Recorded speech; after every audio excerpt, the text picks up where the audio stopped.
Hello everyone, welcome to SM education. आप सभी का स्वागत है हमारे इस चैनल में। आज हम डिस्कशन करते हैं निफ्टी और बैंक निफ्टी के बारे में कि आज हमें निफ्टी और बैंक निफ्टी में क्या देखने को मिला और एक्सपेक्टेड क्या है कि कल हमें क्या देखने को मिल सकता है और लेवल्स क्या क्या होंगे। ठीक है, तो चलिए शुरू करते हैं। अगर हम पिछले कुछ दिनों में देखें, मार्केट जो है, मार्केट में एक चीज़ मिसिंग है, ट्रेंडिंग डे की।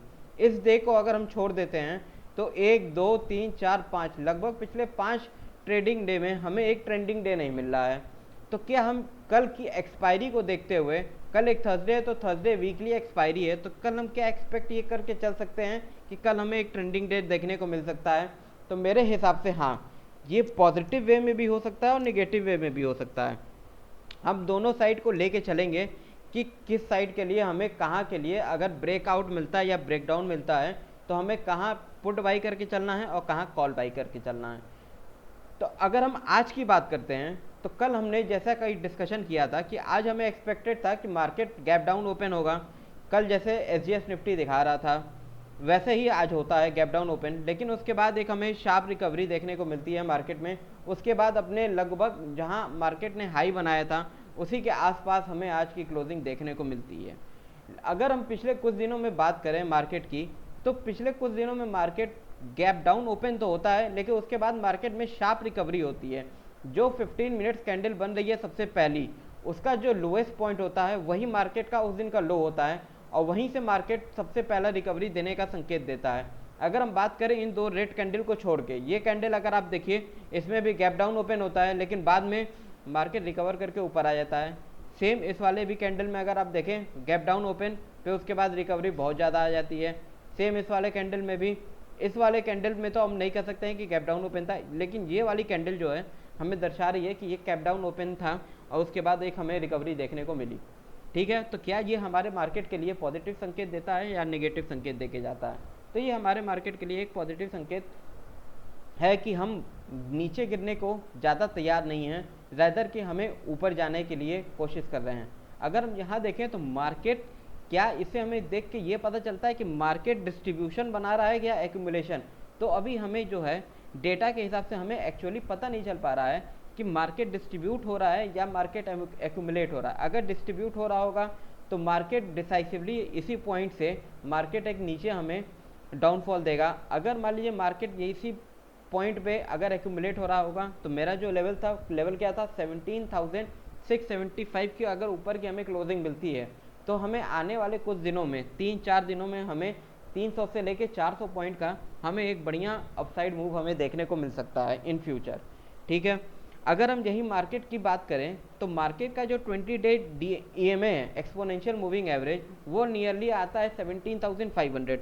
अगर हम बात करते हैं तो पिछले कुछ दिनों में लगभग 17,500 17,500 पे 4 दफ़ा 4 टाइम्स सपोर्ट ले चुका है। अगर मार्केट एक ही EMA या एक ही DMA पे अगर बार बार सपोर्ट लेता है तो वो EMA एक वीक सपोर्ट बन जाता है। अगर अगली बार मार्केट 17,500 के आसपास सपोर्ट लेने का प्रयास करता है तो मेरे अनुसार इसको मार्केट इस बार तोड़ेगा और नीचे आने का पूरा प्रयास करेगा।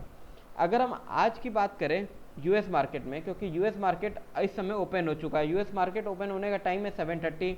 यूएस मार्केट अभी ओपन होने के बाद हमें एक पॉजिटिव संकेत दे रहा है। मार्केट ओपन हुआ है, उसके बाद अगर हम पॉजिटिवली देखें तो मार्केट हमें 74 पॉइंट्स अपसाइड दिखा रहा है, 0.64% बढ़ के इंक्रीज हो गए, जो एक ग्लोबल मार्केट सेंटिमेंट्स के हिसाब से एक बढ़िया संकेत है। मतलब कल हम एक पॉजिटिव ट्रेंड हम देख के चल सकते हैं मार्केट को। अगर हम आज यूरोपियन मार्केट की भी बात करें तो यूरोपियन मार्केट भी सेम जैसा आज इंडियन मार्केट ने व्यवहार किया है, सेम वैसे ही व्यवहार आज यूरोपियन मार्केट ने भी किया।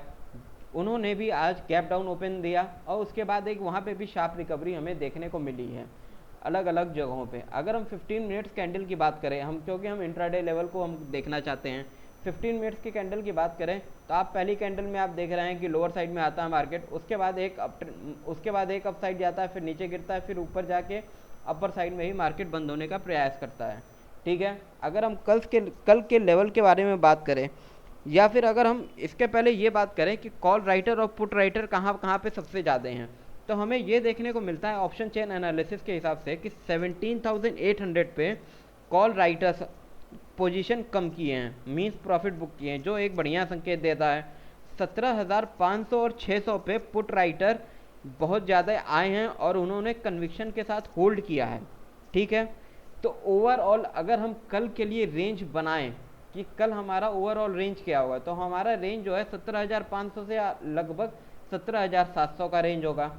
और अगर अपसाइड में अगर 17,700 तोड़ता है तो 17,800 जो है डिसाइसिव लेवल होगा, मतलब एक हडल बन के आएगा। और अगर 17,800 तोड़ता है तो 18,000 तो एक मेजर हडल इस समय मार्केट के लिए है ही, ठीक है। तो अगर हमें कल कुछ करना है तो हमें कल क्या करना होगा, किस लेवल के बाद हमें पोजीशन बनाना होगा, वो हम लेके देख के चलते हैं कि हमें क्या करना है।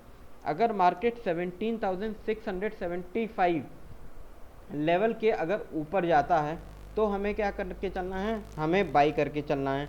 बाई करके चलेंगे, इसका टारगेट क्या होगा, पहला टारगेट होगा 17,715, अगला टारगेट होगा 17,750, ठीक है। इसका स्टॉप लॉस हम क्या लेके चलेंगे, स्टॉप लॉस होगा 17,642, ठीक है।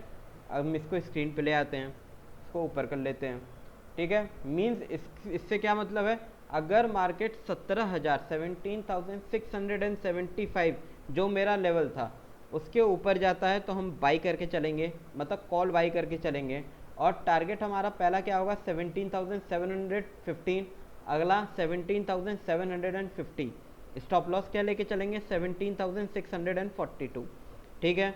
अगर हम, ये तो हुई कॉल साइड की बात कि अगर मार्केट अप साइड में जाता है या अप ट्रेंड में जाता है, लेकिन ज़रूरी तो है नहीं कि मार्केट अप ट्रेंड में ही जाए।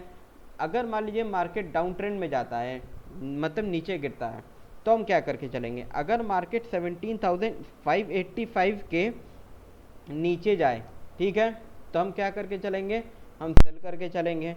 सेल करके चलेंगे तो सेलिंग के समय हमारा सबसे पहला टारगेट क्या होगा, तो पहला टारगेट होगा 17,535 और जो दूसरा टारगेट होगा 17,490, ठीक है। इसका स्टॉप लॉस कहाँ पे आएगा, स्टॉप लॉस आ जाएगा 17,615 के पास में, ठीक है।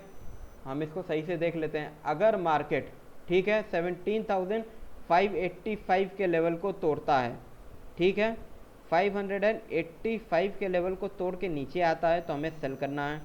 टारगेट क्या है 17,535, 17,490 और स्टॉप लॉस क्या है 17,615।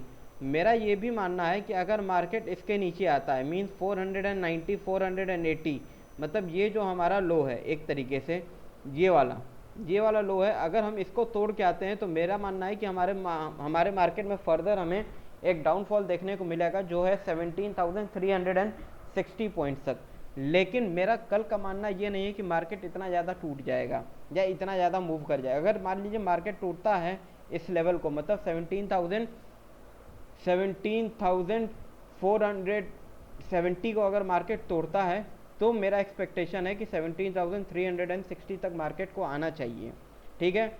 लेकिन हमें दोनों साइड की पोजीशन लेके चलनी है, तो दोनों साइड में हमने ये लेके चला। अगर हम अब बैंक निफ्टी की बात करें कि बैंक निफ्टी में क्या हुआ, जैसे निफ्टी ने आज हमें बढ़िया रिवर्सल देखने को मिला, वैसा ही हमें बैंक निफ्टी में रिवर्सल देखने को मिला। लेकिन इसके चार्ट्स हमें उतने डिसाइसिव नहीं लग रहे हैं एक दिन के, क्योंकि निफ्टी ने अपना जो है आज की क्लोजिंग ऑल डे हाई के आसपास दी, वहीं आज बैंक निफ्टी वो करने में असमर्थ रहा।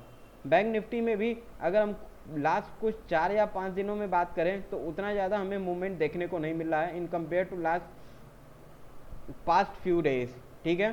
तो हमें कल एक ट्रेंडिंग डे देखने को मिल सकता है, क्योंकि कल एक एक्सपायरी का दिन है। अगर हम 15 मिनट का चार्ट्स के बारे में बात करें कि हमें किस पोजीशन पे हमें ट्रेड लेना है बाई और सेल का, तो हम देखते हैं कि अगर मार्केट 39,700 39,560 के ऊपर जाता है, ठीक है, तो हमें क्या करके चलना है, हमें चलना है बाई करके। पहला टारगेट क्या होगा 39,700, दूसरा टारगेट क्या होगा 39,850, ठीक है। इसका स्टॉप लॉस हम कहाँ लेके चलेंगे, इसका स्टॉप लॉस हम लेके चलेंगे 39,470 पॉइंट्स के आसपास हम इसका स्टॉप लॉस डाल के चलेंगे। ठीक है, मतलब इसका हम क्या कहने चाह रहे हैं कि अगर 39,560 के ऊपर जाता है मार्केट, ओके, बाई करना है। पहला टारगेट 39,700, अगला टारगेट 39,850, स्टॉप लॉस कहाँ रहना है 39,470 पॉइंट्स। ठीक है, ये हो गया बाई साइड में, मतलब कॉल साइड में अगर हमें पोजीशन बनानी हो तो हम ऐसा बनाएंगे। अगर हमें सेल साइड में पोजीशन बनानी हो, मतलब पुट साइड में, तो हम क्या करेंगे, पुट साइज के लिए भी हम लेके चलते हैं कि हमें क्या करना है। अगर मार्केट 39,250, ठीक है, इसके जो है नीचे जाता है तो हमें जो है एक पोजीशन बनानी है सेल साइड में। इसका जो पहला टारगेट आता है वो आता है 39,000 पे। ठीक है, अगला जो टारगेट आता है वो आता है 38,850 पे। स्टॉप लॉस जो आएगा इसका वो आएगा 39,400 पे। ओके, इसको हम स्क्रीन पे डाल देते हैं। ठीक है, अब क्या हो गया इसका कि 39,250 के नीचे आएगा तो हम क्या करेंगे, सेल करके चलेंगे। पहला टारगेट 39,250 पॉइंट्स का, अगला target 150 point further means 38,150 850। Stop loss कहाँ लेके चलेंगे 39,400 मींस 150 का गैप है। ठीक है, मतलब पॉइंट्स का गैप है। तो हमें ये दो पोजीशन बना के चलनी है अगर हम बैंक निफ्टी की बात करें कल के दिन में। ठीक है, एक स्टॉक की आज हम मेजरली बात कर, मतलब मैं मेजरली बात करना चाहूँगा, जो है टार्सन। टार्सन का आईपीओ आता है दिसंबर 2021 में, और उसी समय पहले ही दिन मार्केट भागता है और उसका हाई बनाता है 818 के आसपास। अगले दिन मार्केट बनाता है हाई लगभग 925 के पास, लेकिन जहाँ पे ये ओपन होता है वो पॉइंट था 900 के आसपास। उसके बाद उसी दिन से हमें मार्केट में इस स्टॉक में गिरावट देखने को मिलती है, और आज के दिन हमें एक बढ़िया जो है अप ट्रेंड इस स्टॉक में देखने को मिला। अगर कुछ लोगों से आप पूछिए तो ये लेवल जो था, इस लेवल के अगर ऊपर निकले तो बाई करना है, मतलब 864। लेकिन मेरा कन्विक्शन जो है इस स्टॉक में तब आएगा बाई करने के लिए, ठीक है, जब ये स्टॉक अपना ऑल टाइम हाई क्लोजिंग जो कि 900 है, मतलब जो लेवल मैंने मार्क किया है 900 को अगर डिसाइसिवली तोड़ के ऊपर की क्लोजिंग देता है, तब एक हम बढ़िया जो है पोजीशन बना सकते हैं इसमें। ये हम स्टॉक जो मेरा चलता है सीरीज पोर्टफोलियो स्टॉक, इसमें भी मैं इंक्लूड करूँगा जब ये ब्रेकआउट देने के आसपास आएगा। मैं इसको पहले ही बता रहा हूँ ब्रेकआउट से पहले कि जो वीडियो देख रहे हैं उनको एक नज़र इसमें डालनी है कि अगर इसका 900 के आसपास का ब्रेकआउट आता है तो आप इसमें इन्वेस्ट कर सकते हैं। इसमें आपको मिनिमम 20 to 25% आपको गेन देखने को मिल सकता है 1 से 2 महीने के ही अंदर। ठीक है, अगर कोई इसका स्टॉप लॉस पूछे कि अगर हम 900 पे अगर हम बाई करते हैं तो स्टॉप लॉस कहाँ होगा, तो स्टॉप लॉस हमें जो है लेके चलना है, जो सबसे पहला सपोर्ट अगर आता है नियर बाई सपोर्ट, हमें वो जो है स्टॉप लॉस लेके चलना है, जो कि 815 रुपये के आसपास हमें देखने को मिल रहा है। अगर 815 के नीचे जाता है क्लोजिंग बेसिस पे तो हम इसमें से निकल जाएंगे। ठीक है, अगर हम ग्लोबल की जैसे हम बात कर रहे थे, अगर अब हमें देखने को मिल रहा है कि बैंक जो नैस्डैक था पॉजिटिव से हमें अब निगेटिव साइड में हमें ट्रेड करता हुआ दिख रहा है -86 पॉइंट्स पे, जो कि अभी +75 पॉइंट्स पे ट्रेड कर रहा था। ठीक है, अगर हम आज की निफ्टी 50 के बारे में बात करके चलते हैं तो श्री सीमेंट सबसे ज़्यादा आज तेज़ी दिखाता है 7% का। उसके बाद अल्ट्राटेक सीमेंट में 4.24% की तेज़ी थी, और आज सबसे ज़्यादा गिरावट जो था टाटा मोटर्स में था। 445 के लेवल को आज आके टच करता है मार्केट, जो कि 2.6% की गिरावट देखता है। और ऑटो सेक्टर में बजाज ऑटो में एक गिरावट देखने को मिला 2.13% का। टोटल निफ्टी 50 में 27 ऐसे स्टॉक थे जो आज अपने लास्ट डे क्लोजिंग से पॉजिटिव वे में बंद हुए, और 23 स्टॉक जो है निगेटिव बंद हुए। यहीं अगर हम बैंक निफ्टी की बात करें तो बैंक निफ्टी में टोटल 12 स्टॉक हैं, 7 निगेटिव बंद हुए, 5 पॉजिटिव। सबसे ज़्यादा पॉजिटिव क्या था, पीएनबी लास्ट डे भी सबसे ज़्यादा पॉजिटिव था, नियर अबाउट 4% का इसमें पॉजिटिव था। आज हमें 1% का पॉजिटिव देखने को मिल रहा है। कल भी फेडरल बैंक में सबसे ज़्यादा गिरावट थी, लगभग 1.5-2% की गिरावट थी। आज भी हमें सबसे ज़्यादा गिरावट जो है फेडरल बैंक में ही देखने को मिल रही है, लगभग 2% की हमें गिरावट देखने को मिल रही है। तो हमें जो है इतना ज़्यादा चिंतित नहीं होना चाहिए। जो हमारा लेवल्स है, जो हमने लेवल्स मार्क किए हैं बैंक निफ्टी और निफ्टी में, हमें जो है ये लेवल पे ही खेलना है। अगर इन लेवल के ऊपर या इन लेवल के नीचे आता है मार्केट तो हमें पोजीशन बना के चलना है, ठीक है, बाई या सेल करके चलना है। टारगेट डिफाइंड है, स्टॉप लॉस भी डिफाइंड है कि हमें टारगेट कहाँ लेके चलना है और स्टॉप लॉस हमें कहाँ लेके चलना है। तो थैंक यू, आज के डिस्कशन हम यही ख़त्म करते हैं। Have a nice day, please like and subscribe.